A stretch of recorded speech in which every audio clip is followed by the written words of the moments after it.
Welcome to the first edition of Shootin' It with Samuel G.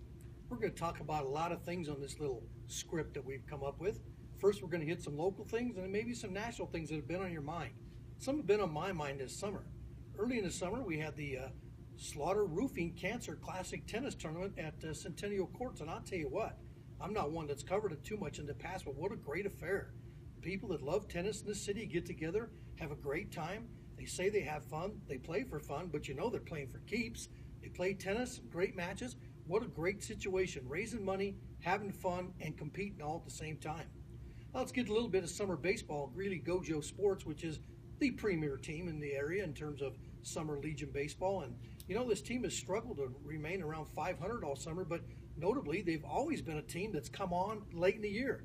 That's kind of a way Mike Houston's teams have always been, haven't they? So hopefully, Gojos get stronger as the summer goes longer because they're hosting the state tournament. And when you host the state tournament, you automatically get a berth. It'd be horrible to go into the state tournament under 500. Hopefully, they'll be above 500. Nationally, you know what's really bothering me still? Tom Brady and Deflategate. He went earlier this week for a meeting with the commissioner to talk about what's going to happen. Well, what should happen? Do your penance, Brady. Do your time and get over it.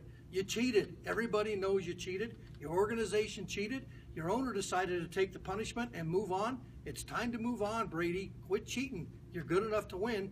Why drag this out? Also, Pete Rose in the news this week. A new report comes out of ESPN that he, quote, bet on baseball while he was playing. Well, let me tell you a little story.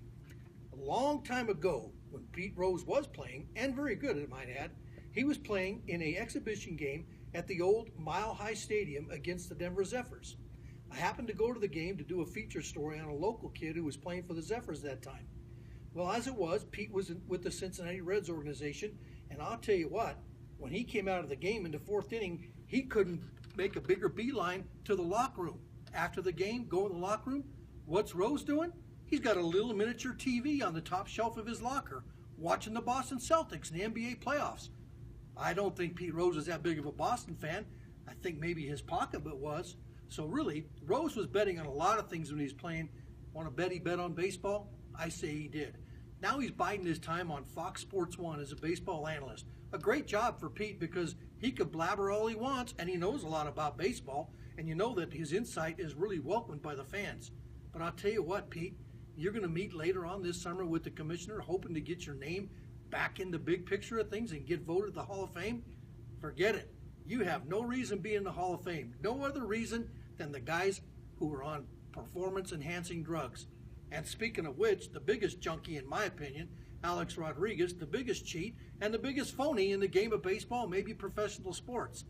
Well, thank goodness he plays for an organization, the Yankees, who opted this week to decide to donate money that they paid out for his accomplishments of reaching X amount of home runs, God knows how many were when he was juiced up, and to pay off the guy who caught his home run ball that put him in the top 6 in the Major League overall standings.